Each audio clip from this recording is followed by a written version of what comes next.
Eu queria pedir para você abrir a sua Bíblia em Efésios capítulo 1. Se você nunca leu Efésios, você, pelo menos o capítulo 1 está lendo, né? Até o versículo 14, pelo menos. Todos abriram em Efésios? Eu queria ler esse texto, do 1 a 14, reforçando algumas coisas que nós viemos tratando até então. Pode ser? Que daí a gente aproveita na leitura para relembrar o que nós já tratamos até então. Se você não tem acompanhado, não tem problema, porque cada domingo é um tema dentro do texto, tá? Então vamos ler, amados, a palavra de Deus, amém? Paulo, apóstolo de Cristo Jesus por vontade de Deus, aos santos que vivem em Éfeso e fiéis em Cristo Jesus. Graça a vós outros e paz da parte de Deus, nosso Pai e do Senhor Jesus Cristo. E agora então diz: bendito Deus e Pai de nosso Senhor Jesus Cristo, que tem nos abençoado com todas as sortes de bênçãos espirituais nas regiões celestiais em Cristo. E aí vem a primeira bênção: assim como nos escolheu antes da fundação do mundo, para sermos santos e irrepreensíveis perante Ele em amor. E agora outra bênção que diz: e nos predestinou para Ele. Agora outra bênção: para a adoção de filhos, por meio de Jesus Cristo, segundo o beneplácito da sua vontade, para o louvor da sua glória. Glória de sua graça, que Ele nos concedeu gratuitamente no amado, no qual temos, olha outra bênção aí, redenção pelo seu sangue. E olha outra bênção aí, remissão dos pecados, segundo a riqueza da sua graça, que Deus derramou abundantemente sobre nós em toda sabedoria e prudência, desvendando-nos o mistério, outra bênção aí, da sua vontade, segundo o seu beneplácito que propuser em Cristo, de fazer convergir nele, na dispensação da plenitude dos tempos, todas as coisas, tanto as do céu como as da terra. Nele digo, no qual fomos também feitos herança, outra bênção aí, predestinados segundo o propósito daquele que faz todas as coisas conforme o conselho da sua vontade, a fim então, amados, de sermos para louvor da sua glória. Nós, os que de antemão esperamos em Cristo, em quem também vós, depois que ouvistes a palavra da verdade, o evangelho da vossa salvação, tendo também nele crido, fostes selados com o Santo Espírito da promessa, o qual é o penhor da nossa herança, ao resgate da sua propriedade, em louvor da sua glória. Quero ler o 13 e 14. Em quem também vós, depois que ouvistes a palavra da verdade, o evangelho da vossa salvação, tendo também crido, fostes selados com o Espírito Santo da promessa, o qual é o penhor da nossa herança, ao resgate da sua propriedade, em louvor da sua glória. Senhor, nessa noite, nós te pedimos, Pai, no nome do teu Filho amado Jesus Cristo, abra os olhos daqueles que ainda não te enxergaram, abra os olhos daqueles que nem ao menos te perceberam, nem conseguiram reconhecer que a salvação está no teu Filho. Senhor, tu és um Deus salvático, tu és um Deus que se importa em salvar. O teu caráter é salvático, a tua essência é salvática. Salva nessa noite. Senhor, só o Senhor pode atrair o perdido para ti. Só o Senhor pode escolher, predestinar, chamar. Só o Senhor pode, Deus, como está escrito aqui, ó Deus, integrar, incluir pessoas no teu plano. E nós nesta noite, Senhor, te pedimos em nome de Jesus, que as cegueiras dos olhos caiam. E até mesmo daqueles que já foram salvos, que sejam renovados pela revisão, Senhor, poderem ver de novo o que um dia já enxergaram em Ti, Senhor, e se alegrarem, E nesta noite terminarmos esta reunião com um espírito de louvor e adoração. Pelo Deus que nos salvou no seu Filho. Pelo Deus que nos chamou na pessoa do seu Filho, Deus. Nós queremos te adorar porque estamos no amado. E esperamos nessa noite ser abençoados por estarmos no amado. Assim como temos certeza que seremos, Deus. Em nome de Jesus. Amém.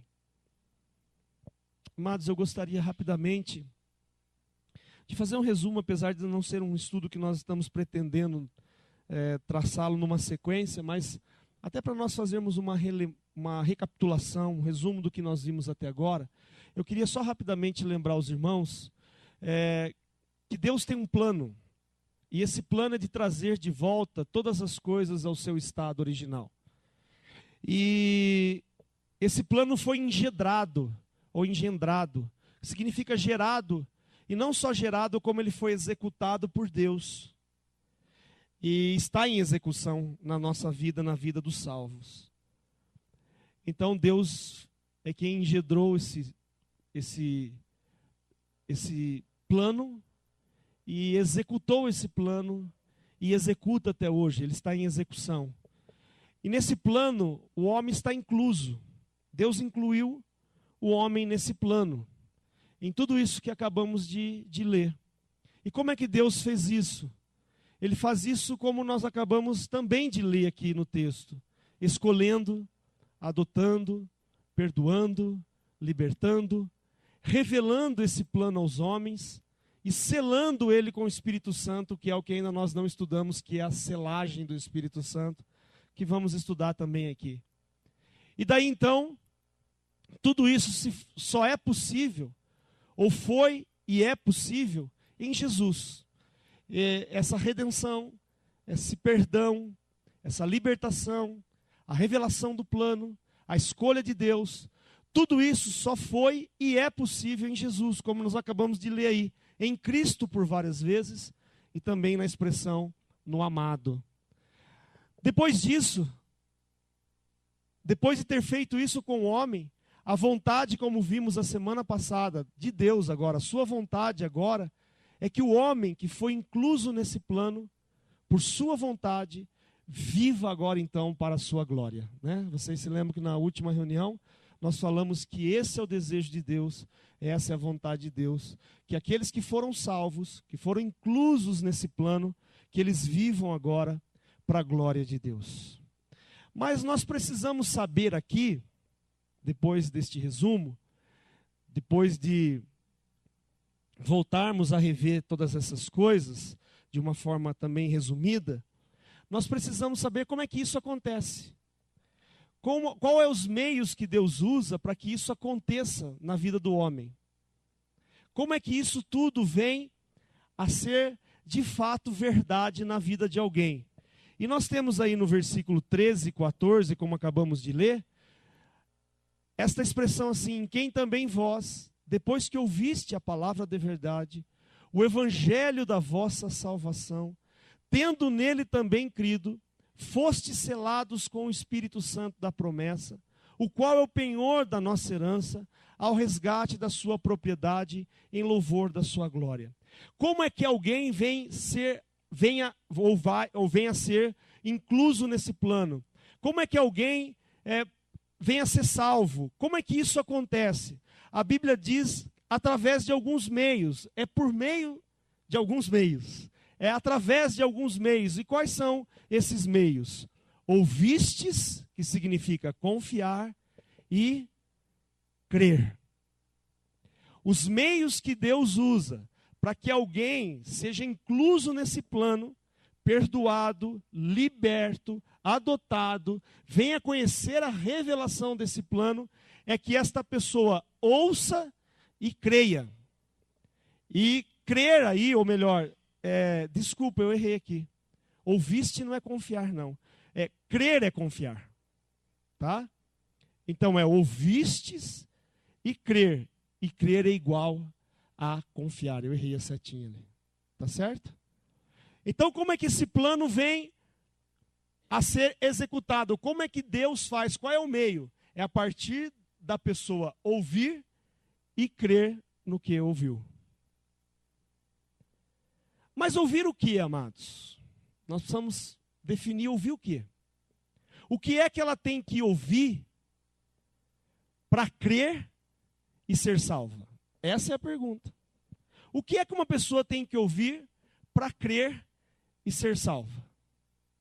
A Bíblia diz que ela tem que ouvir a palavra da verdade. E o que é a palavra da verdade? Muitas pessoas pensam ser a pregação de um Deus que faz grandes coisas na vida do homem. Como, por exemplo, dar carro, dar casa. Eu não estou falando que Deus não faça. Né? Arrumar um bom emprego. Dar a um homem uma boa profissão. Muitos entendem que a pregação da verdade é essa. Né? Oferecendo uma série de coisas que eu não estou dizendo que Deus não faça, mas que confunde a palavra da verdade com isso. Outros pensam que a palavra da verdade é uma lista de regras a ser obedecida. Tem gente que pensa estar pregando o evangelho, que está pregando a palavra da verdade, ensinando a pessoa a obedecer a Deus. Eu não estou falando também que obedecer a Deus está errado. Eu estou falando que não é a palavra da verdade. Qual é a palavra da verdade que a pessoa precisa ouvir para ser salva? Se não é ensinar essa pessoa que Deus agora é o Silvio Santos dela, e que vai resolver todas as coisas e todas as dificuldades financeiras. Então, se isso não é a palavra da verdade é ensinar essa pessoa que ela precisa ter uma vida moral, exemplar, obedecendo a Deus. Essa é a palavra da verdade. E muitos pensam estar pregando a palavra da verdade quando estão ensinando regras para obedecer a Deus. Mas o texto diz que não é essa a palavra da verdade. Qual é a palavra da verdade, amados? O evangelho da vossa salvação. Para uma pessoa ser salva, ela tem que ouvir e crer no evangelho da salvação. Eu vou dizer, para uma pessoa ser salva, ela tem que ouvir e crer o evangelho e crer no evangelho da salvação. É isso que ela tem que ouvir. Agora, o que é o evangelho? A palavra evangelho significa boa notícia. E qual é a boa notícia? A boa notícia é que Deus providenciou um meio de salvar o homem. Essa é a boa notícia. Que Deus gratuitamente, sem que o homem precise fazer nada, que Deus gratuitamente, sem que o homem precise fazer nada, providenciou um meio para nos salvar. E como é que chama esse meio, meus irmãos? Parece escola dominical, mas é assim. Como é que chama esse meio? Jesus. Então precisamos entender algumas coisas que já falei várias vezes e vou voltar a falar porque esse é o meu prazer.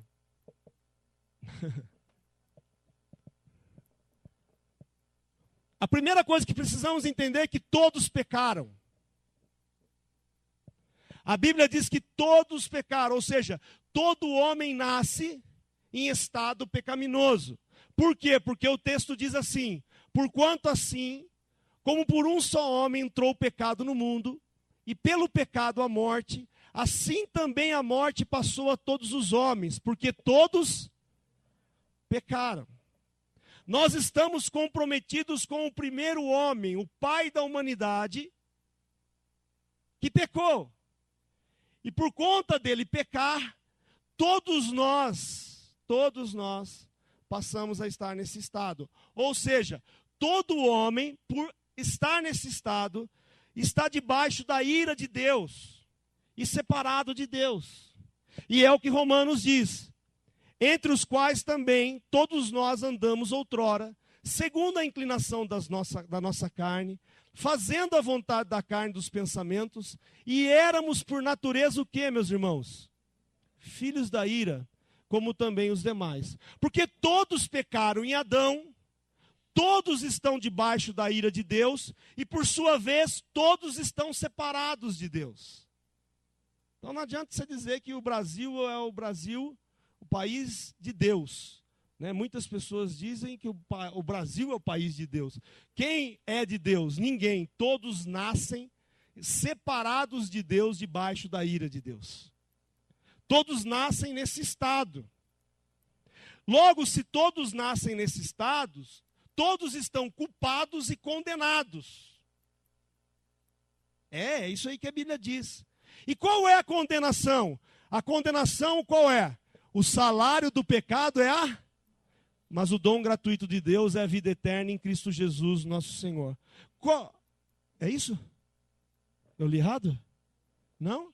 O salário do pecado é a morte, amados. Se todos pecaram, todos nascem debaixo do pecado, todos estão debaixo da ira de Deus, separados de Deus, portanto, todos estão condenados. E a condenação é o qual? Qual é a condenação? A morte. E o que é morte? Morte não é a morte física. A morte física passou a ser parte do homem pós-pecado. Mas o que é a morte? A morte para Deus é a separação eterna dele. Para sempre o homem vai viver separadamente de Deus. Então o que Deus faz? Deus envia o seu filho, o seu perfeito filho, e esse filho assume a condenação de todos nós. Assume a nossa culpa, assume a nossa condenação, assume a nossa morte. Há uma substituição. Isaías diz o quê? Mas ele foi transpassado pelas nossas transgressões e moído pelas nossas iniquidades. Olha que lindo isso. O castigo que nos traz a paz estava sobre ele. Agora voltamos a estar em paz com Deus, porque ele carrega o nosso castigo na morte. Porque ele na cruz assume a nossa morte. Porque ele na cruz assume a nossa culpa. Então, porque ele assume a nossa culpa, ele assume a nossa condenação. Quem crê nessa substituição, quem crê que houve lá na cruz essa substituição, quem crê na pessoa de Jesus e crê na obra de Jesus, que foi exatamente essa, ou seja, se não houvesse isso, eu não seria salvo, porque eu sou salvo, não sou condenado, porque alguém assumiu a minha culpa, assumiu a minha condenação, morreu no meu lugar. E a Bíblia diz que por tempo, Jesus, ou por um pouco de tempo, Jesus ficou separado de Deus, né? Ele houve uma separação, um rompimento ali na cruz, por causa do pecado, onde Jesus diz, meu Pai, por que me abandonastes, desamparastes? Quem crê em Cristo, e nessa obra substitutiva, a Bíblia diz que essa pessoa é salva.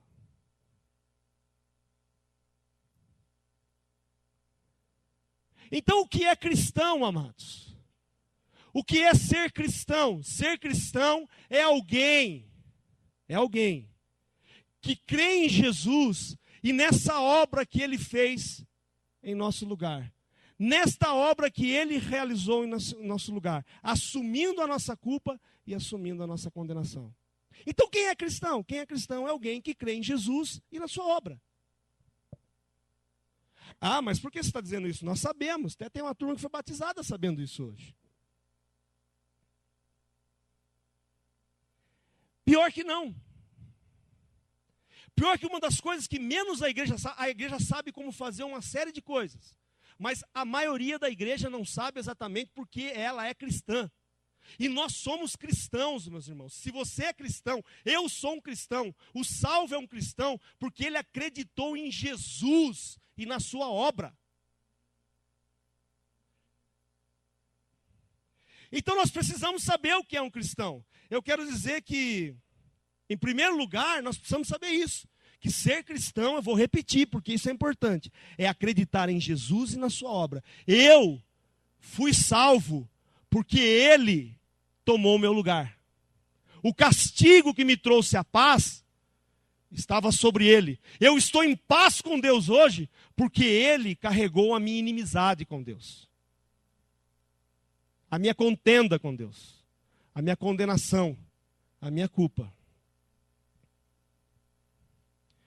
A primeira coisa que eu quero dizer é que nós precisamos pregar o Evangelho. Porque ninguém vai ser salvo se nós pregarmos um conjunto de regras. Ninguém vai ser salvo se nós ensinarmos as pessoas simplesmente a como sentir Deus ou ter algum benefício de Deus. Porque o Evangelho da salvação é que salva. O que a igreja precisa aprender para pregar e crer e pregar é isso aqui. É essa mensagem que salva. O que eu quero dizer com isso é que você, meu irmão pai, hoje é dia dos pais. Nós pais achamos estar pregando o Evangelho para os nossos filhos, porque falamos para os nossos filhos assim: filhinho, papai do céu não gosta que você faz isso. Filhinho, papai do céu não gosta que você faz isso. Filhinho, papai do céu gosta que você faz desse jeito. Legal, obediência você tem que ensinar. Aliás, não é um pai cristão que tem que ensinar o filho a obedecer, qualquer pai. Qualquer pai precisa educar o filho em uma vida de caráter e moral. Agora, um pai cristão precisa pregar para o filho o seguinte: meu querido filho, você nasceu debaixo da ira de Deus, debaixo da condenação eterna. Você é fruto de um pecado que aconteceu entre um homem, que é o pai da nação, o pai da humanidade, e Deus. E você é fruto disso. Você está debaixo da ira de Deus, condenado, e como culpa é a morte eterna. E só há uma possibilidade, meu amado filho, de você viver eternamente, de você eternamente estar com Deus. É entender que o meio pelo qual Deus salvou e salva a humanidade é crendo que Jesus Cristo assumiu a sua culpa. Por conta disso, você pode ser salvo. Comece em casa. Nós ensinamos tudo em casa, menos que Jesus Cristo é a única possibilidade de salvação. E aí nós reclamamos que os nossos filhos não vão ser salvos. Mas é o Evangelho que nós estamos pregando. Porque nós não temos poder de salvação. Porque olha o que diz esse texto: ninguém pode dizer Senhor, Senhor, senão pelo Espírito Santo. O que eu quero dizer é o seguinte: a sua obrigação é pregar o Evangelho. Salvar, crer, é do Espírito Santo. Ah, mas crer não é de quem ouviu? Não. Crer não é de quem ouviu. A Bíblia diz que só pode crer pelo Espírito Santo. Só se o Espírito Santo fizer esta obra, abrir os olhos da pessoa e ela enxergar a Cristo e a obra. Ninguém consegue enxergar coisas espirituais a não ser pelo Espírito de Deus. Eu tenho que ter consciência que Filipe, Rebeca e Talita nasceram debaixo da ira de Deus e estão indo para o inferno se não acreditarem que Jesus é a única possibilidade que Deus determinou para salvar o homem, levando as nossas culpas e a nossa condenação. E agora, significa que eles vão ser salvos se você pregar? Não, não significa, porque a Bíblia diz que a fé não vem de vós, é dom de Deus. Quem faz crer é Deus. O que eu tenho que fazer é pregar o Evangelho. Eu prego o Evangelho. Ah, mas eu não devo ensinar o meu filho o que é certo e o que é errado. Continue, mas isso não é Evangelho. Isso você tem que fazer e usa a Bíblia para isso. Porque ela realmente mostra qual é a moral de Deus, qual é a ética de Deus, qual é a vida de Deus. Mas isso não salva. A verdade que salva é o Evangelho da salvação.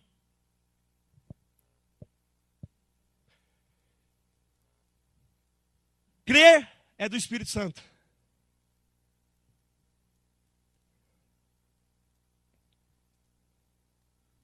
Agora eu preciso definir com vocês o que é ser cristão.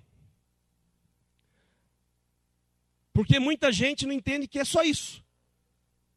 É acreditar em Jesus e na sua obra. E muita gente pensa que ser cristão é ser incluso socialmente. Presta atenção. Muita gente, eu não estou falando de uma forma ofensiva isso, por favor. Muita gente se une à igreja, muita gente passa a viver na igreja como um meio de inclusão social. Esse é um fenômeno. É o primeiro fenômeno que eu queria te apresentar nessa noite. Principalmente nos nossos dias, em que a família está fragmentada. São muitos os filhos hoje que não passaram com os pais o Dia dos Pais. Porque não há mais família.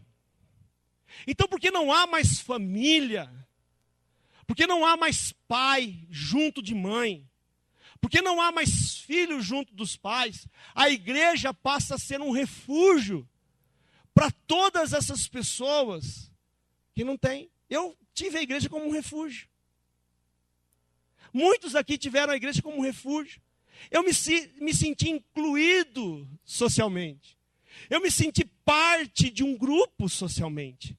Eu passei a ter lugares para ir, eu passei a ter casas para tocar campainha, eu passei a ter mesas para comer junto, eu passei a ter final de semanas com muitas pessoas. E é isso que acontece, uma inclusão social. E é muito bom, só que isso não é ser cristão. Isso deve ser valorizado no nosso meio.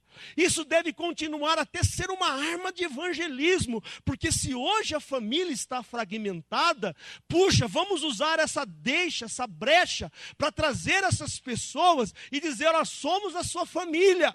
Mas isso não significa ser cristão. E nós podemos nos enganar por anos, achando que pessoas que são inclusas na igreja creem em Jesus e na sua obra. Por incrível que pareça. Por incrível que pareça, nós podemos passar a vida enganados com o fato de que alguém está no nosso meio e essa pessoa não acreditou em Jesus e na sua obra, mas que se sente bem e está bem no nosso meio. E continue bem, mas nós precisamos, salvos, nos preocupar e levar o evangelho a toda hora, a todas as pessoas dentro da igreja, para não correr o risco de que isso aconteça no nosso meio. Irmão, que bom que você achou uma família, que bom que você achou pessoas que te amam, que bom que você achou pessoas que agora faz da sua vida uma vida social ativa e saudável, que bom que você tem companheiros, mas eu quero dizer uma coisa, isso não te faz um filho de Deus. O que te faz um filho de Deus é crer que Jesus Cristo é o único meio pelo qual você tem passaporte para o céu. Mas nós temos um outro fenômeno. Porque nós achamos que ser cristão é ter passado por uma mudança de vida, não é? Engano.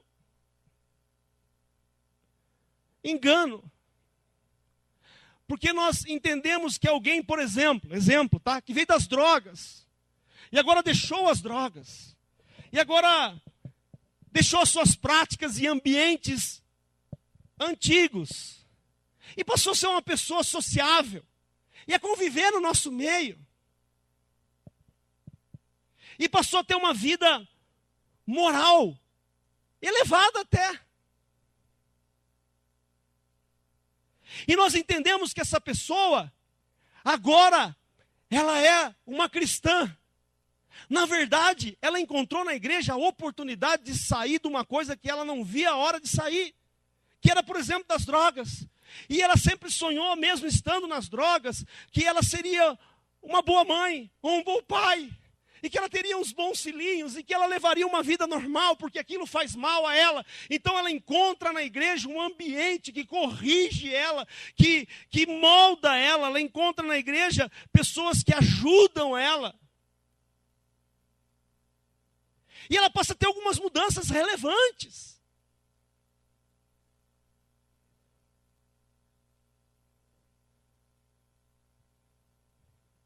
Mas ela também não acredita em Jesus e na sua obra.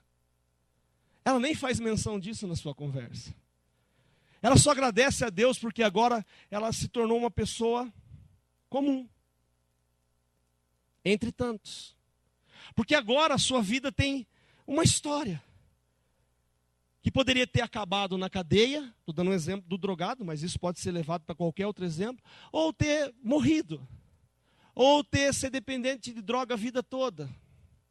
Mas deixa eu dizer para você, tem muitos recursos poderosos nesse mundo que faz isso sem o cristianismo. Nós temos uma série de instituições que ajudam a pessoa a deixar o álcool, as drogas, e a passar a ter uma vida elevada. Não só isso, engano seu achar que a igreja que ensina coisas boas, moral só. Todas as seitas têm o seu lado moral. Todas as seitas ensinam as pessoas a serem boas. Se você lê as seitas orientais, todas elas ensinam você a ter um elevado padrão de vida. E não é normal, e é normal você ver alguém que se converteu a uma seita ter mudanças de vida relevantes. Mas eu quero só dizer uma coisa para você. Isso não significa em si só ser cristão.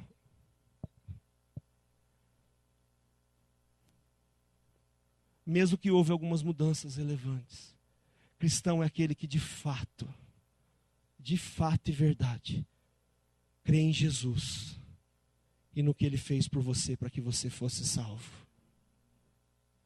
Mas tem uma terceira coisa que as pessoas pensam ser cristãs por isso, que é exatamente achar o sentido na vida. É um outro fenômeno. Muitas pessoas chegam na igreja e encontram, e que bom que é assim, a grande oportunidade de ser alguém. Porque sempre sonharam ser alguém. Sempre sonharam ter uma carreira. Sempre sonharam poderem crescer.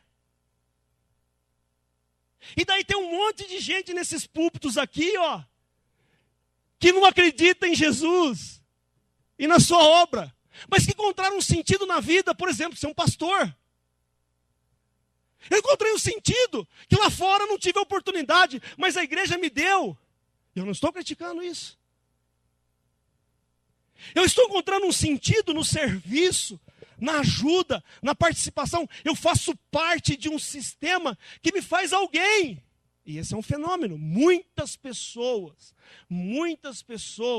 trabalham, exercem coisas importantes espirituais na igreja, porque acharam um sentido na vida. Nem que for o terceiro auxiliar de bombeiro da igreja, que faz o terceiro relatório de que se os extintores está cheio. Irmão, só a vez de fazer relatório. Fizemos já 2. O primeiro bombeiro fez, o segundo bombeiro, agora o terceiro bombeiro vai fazer o relatório para confirmar. E ele se sente realizado. E eu achei o meu lugar, que me dá sentido à vida. Mas olha o que diz Jesus aqui, olha. Muitos naquele dia hão de dizer, Senhor, Senhor, é perigoso isso. Olha aqui, porventura não temos nós o quê? Ministério. Olha o que diz mais aí, não temos em teu nome, nós não temos o quê? Foi feito o quê? Expelido o quê? E em teu nome não fizemos o quê?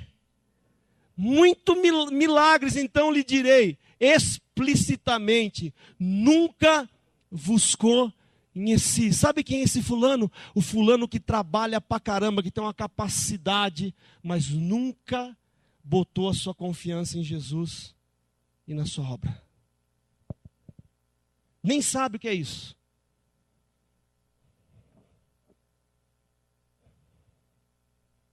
Nem sabe o que é isso. Esse é um terceiro fenômeno que nós precisamos começar a prestar atenção.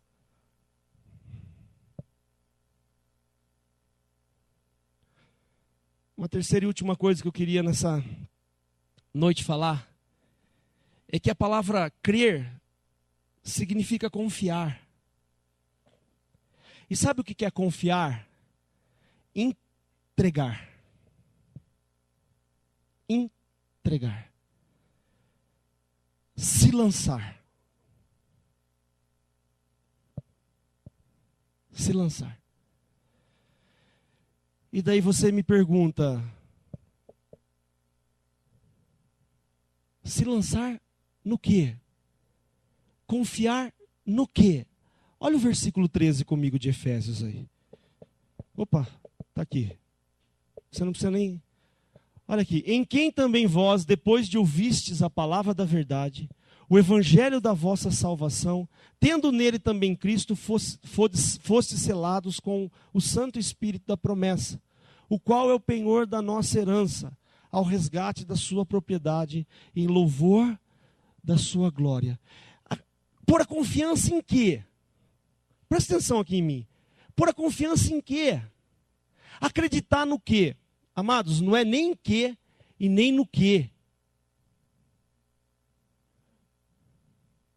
A Bíblia diz que a nossa confiança tem que estar posta em quê?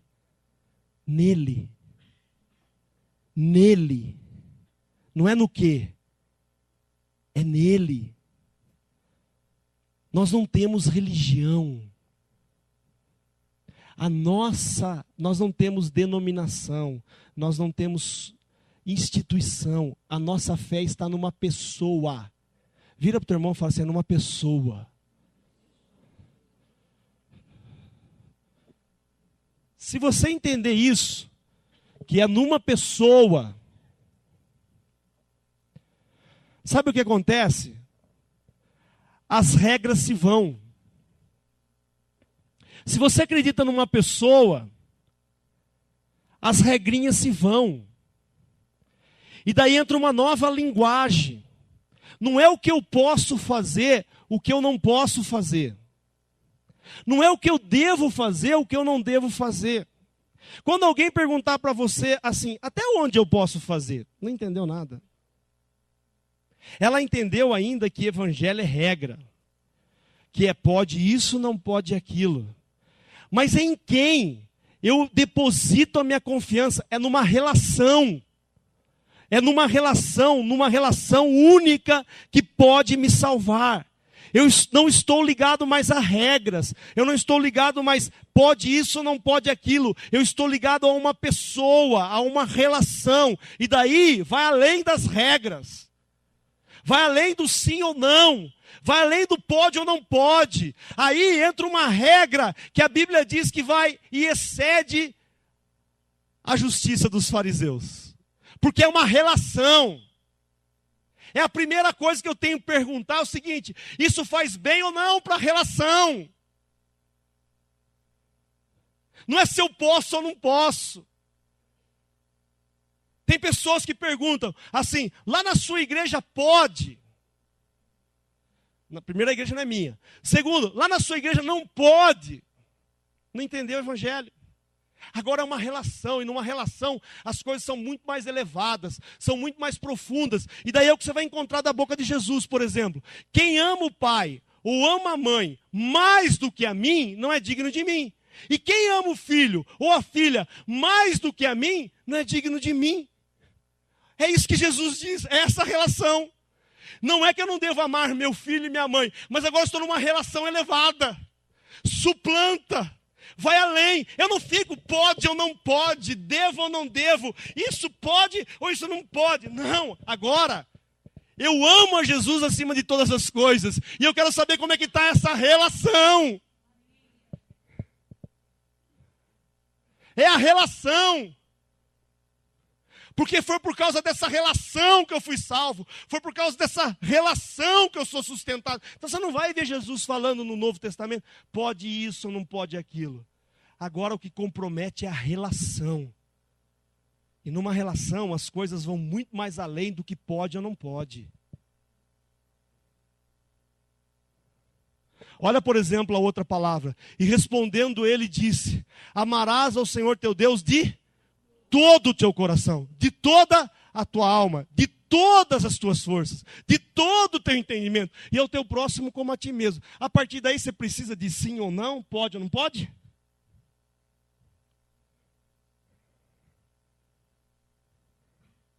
Você precisa? Se você está nessa relação, você acreditou que foi salvo por causa dela.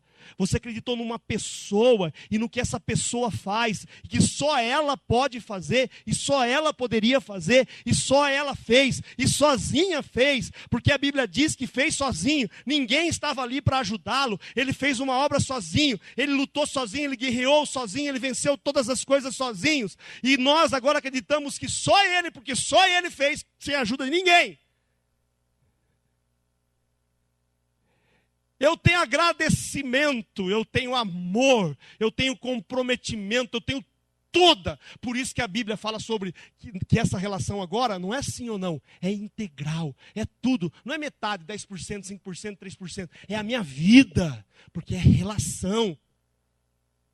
Você casa com uma pessoa a prestação?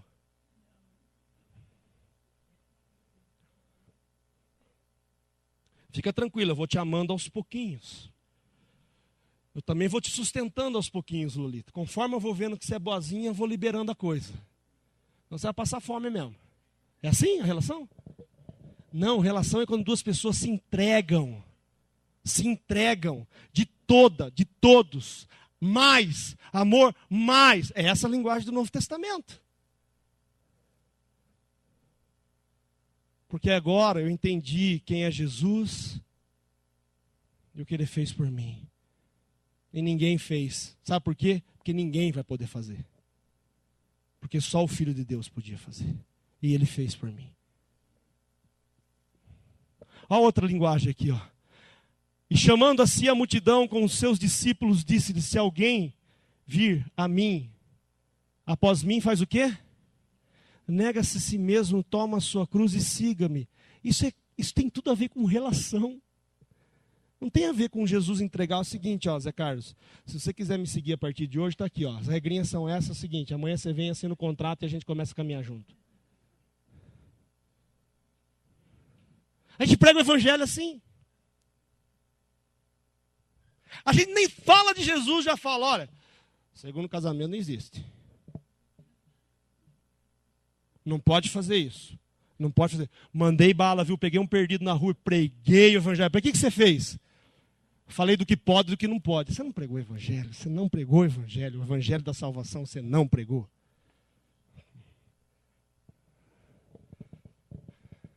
Porque viver integralmente, viver tudo, negar-se a si mesmo, perder, é só numa relação. É só numa relação. Quem não está nesta relação não tem esse conceito. Tem gente que fala assim, esse negócio de negar-se a si mesmo, tomar a cruz. Já anda assim, parece um corcunda. Como se fosse peso. Não é peso para quem está nessa relação. Porque tem hora que eu quero me negar, porque eu amo a minha esposa, eu quero me negar. Eu quero deixar de viver para que ela seja feliz, porque é isso que é relação. Então quem sente esse peso, está na regra, não está na relação. Está na regra, não entrou na relação. Olha a outra palavra.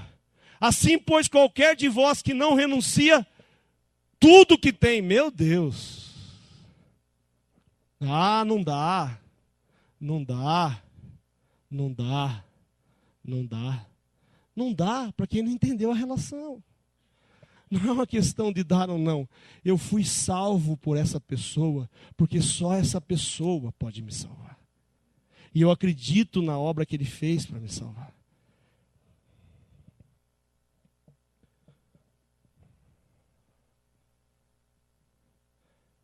Já pensou se você chegar antes de casar, ser rapaz, antes de casar, para a garota e falar assim, olha, vamos casar? E ela fala, vamos, mas você tem que deixar a outra. Não dá, a outra não dá. É até caso com você, mas a outra tem que vir junto. Já viu isso? É isso daqui. É isso aqui, negar tudo que tem. Quem vai encarar uma relação assim? Sem cara? Vem a outra. Ou as outras, né? Para a relação isso é normal. Mas para o evangelho que nós pregamos, que é ou da regra, isso não tem nada a ver. Então daí eu ficar falando para você o que você pode fazer, o que você não pode fazer, é uma grande perda de tempo. Sabe por quê? Porque se você está nessa relação, você entende o que ela significa. E daí negar-se a si mesmo, tomar a cruz, renunciar tudo que você tem, é na relação.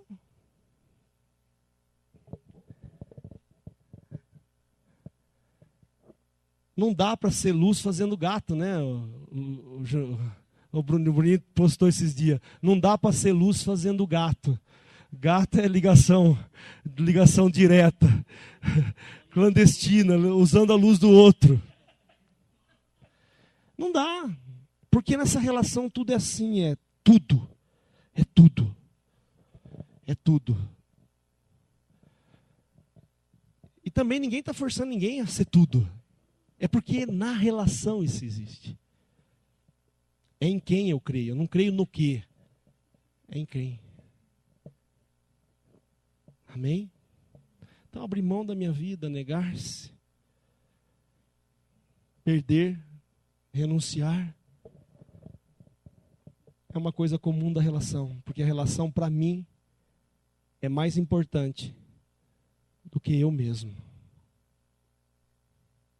Do que eu mesmo. Se Jesus é mais importante do que você mesmo, você entendeu o que eu te falei. Se Jesus é seu final de frase só, em nome de Jesus, amém, você não entendeu. Que Ele é a única possibilidade de salvação. E o único evangelho que salva é aquele que anuncia que Deus, em sua infinita graça, enviou o seu Filho amado no tempo certo para nos salvar. Você pode não estar gostando, mas eu sei que é isso que eu tenho que falar. Porque eu vou ter a certeza amanhã de que ninguém aqui não deixou de ouvir o evangelho da salvação. Você está me ouvindo? Eu cumpri o meu papel de falar isso. Jesus é o único meio de salvação. E você é cristão, se crê nisso. Você não é cristão porque serve, porque tem ministério, porque prega, porque fala, porque canta, o que mais? Porque serve, porque ensina. Você não é cristão por isso. Você não é cristão porque está na igreja, porque está no meio da família. Não é isso que te faz cristão. Você também não é cristão porque houve algumas mudanças relevantes e básicas na sua vida.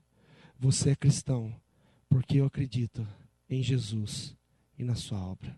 Vamos ficar de pé?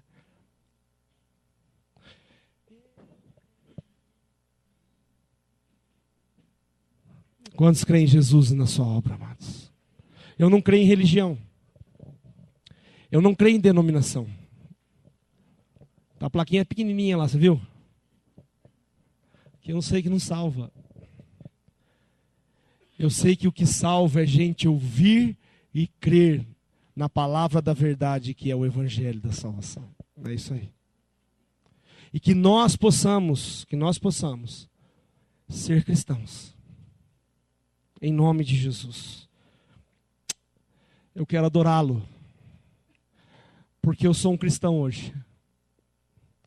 E eu não sou cristão por mérito nenhum. Eu sou cristão porque um dia Ele abriu os meus olhos. Eu era um cara ranheta, ranzinza. Eu passava na frente da igreja assim, era meu gosto. Quando passa a molecada gritando, eu falei, ó o Alexei lá. Mas um dia, a Bíblia diz que eu estava sentado em trevas e eu vi a luz. Os meus olhos se abriram. E eu vi. Eu vi Jesus.